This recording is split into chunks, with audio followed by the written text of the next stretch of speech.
সবাই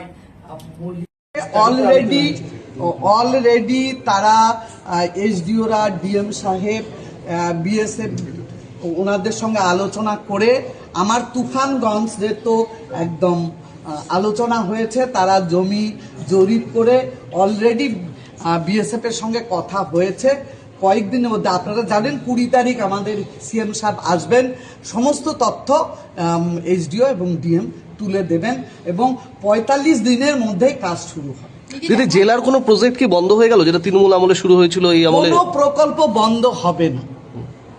আমাদের সিএম সাহেব বলে দিয়েছেন যে কোনো প্রকল্প বন্ধ হবে না, বরঞ্চ যে কেন্দ্রীয় প্রকল্পগুলো বাংলায় যে ইমপ্লিমেন্ট হয়নি, আয়ুষ্মান ভারত, বিশ্বকর্মা যোজনা এবং আমরা যে অন্নপূর্ণা যোজনা বা অন্নপূর্ণা ভান্ডার, এগুলো তো সবেই 1 জুন থেকে চালু হচ্ছে। বিভিন্ন জায়গায় দেখা গিয়েছে তৃণমূল দুর্নীতি করেছে এতদিন। কুচবিহারের কথাই বলছি, যারা মানুষের দায়িত্ব নিয়ে তাদের দায়িত্বটা পালন করেনি, শুধু সন্ত্রাস করেছে, বিজেপি কর্মীদের ওপর অত্যাচার করেছে, তাদের মিথ্যা কেস দিয়েছে, বাড়িঘর ভেঙেছে এবং যে সন্ত্রাস করেছে তাতে তো তারা কি আশা করছেন সেটা তো হবেই। তারা যে দুর্নীতি করেছেন এটা তো সত্যিকারেই তাদের নাম উঠে আসবে এবং সেই দুর্নীতির তদন্ত হবে এবং তাদের যা যেরকম কর্ম সেরকম ফল তো তাদের ভুগতে হবে।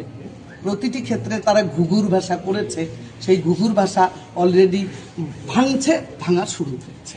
আইনের শাসন বাংলায় প্রতিষ্ঠিত হবে, কোচবিহারেও প্রতিষ্ঠিত হবে, অলরেডি চালু হয়ে গেছে। দেখুন, মেঘলিগঞ্জ বিধানসভা পুরোটাই বলা চলে সীমান্তবর্তী বিধানসভা এবং তার মধ্যে সেখানে আরেকটা বড় সমস্যা হচ্ছে আঙ্গারপোতা দহগ্রাম।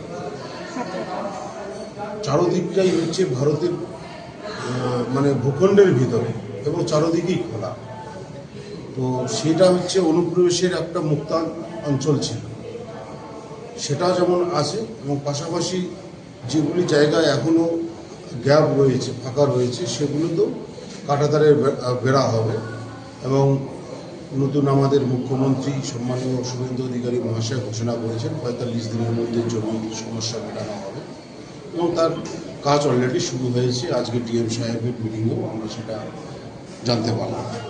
তো স্বাভাবিকভাবে ফেন্সিং এটা শুধু একটা বিধানসভার সমস্যা নয়, গোটা ভারতবর্ষের সার্বভৌমত্বের একটা বড় সমস্যা, তো সেটা সমাধান আশা করছি। কোন কোন জায়গাগুলোতে মানে উন্মুক্ত বর্ডার রয়েছে? আপনার ধরুন কুশলিবাড়ি জিপি, বাগডোগরা ফুলকাটাবড়ি জিপি, পারমেকলিগঞ্জ জিপি, দেওয়ানগঞ্জের একটা অংশ এবং হেমকুমারি, তার সঙ্গে চাংরাবান্ধা জিপি, বেশিরভাগটাই তো মানে কিগঞ্জের সীমানা মানে সীমান্ত অঞ্চল। আপনাদেরকে কি নির্দেশ দেওয়া হয়েছে? বিধায়কদের কি ভূমিকা থাকছে এই জায়গাটায়? বিধায়কদের ভূমিকা প্রশাসনিকভাবে সমস্ত কিছু হবে। বিধায়কদের বলা হলো বা আমাদের সিএম সাহেবও বলেছে বিধায়কদের তরফ থেকে যাতে সহযোগিতা থাকে, তো আমাদের ডিমান্ড সেটাই ছিল, অবশ্যই সেই সহযোগিতা আমরা করব।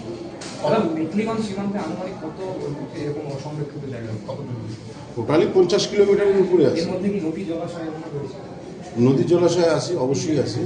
তিস্তা নদী রয়েছে, ধল্লা নদী রয়েছে, সানিয়াজান নদী রয়েছে, সেগুলো দেখছে গভর্নমেন্ট, দেখবে সেগুলো। মেঘলিগঞ্জ পৌরসভা নিয়ে দেখা গিয়েছিল দুর্নীতির অভিযোগ বারংবার এসেছে। অনেকদিন আগে থেকে দুর্নীতি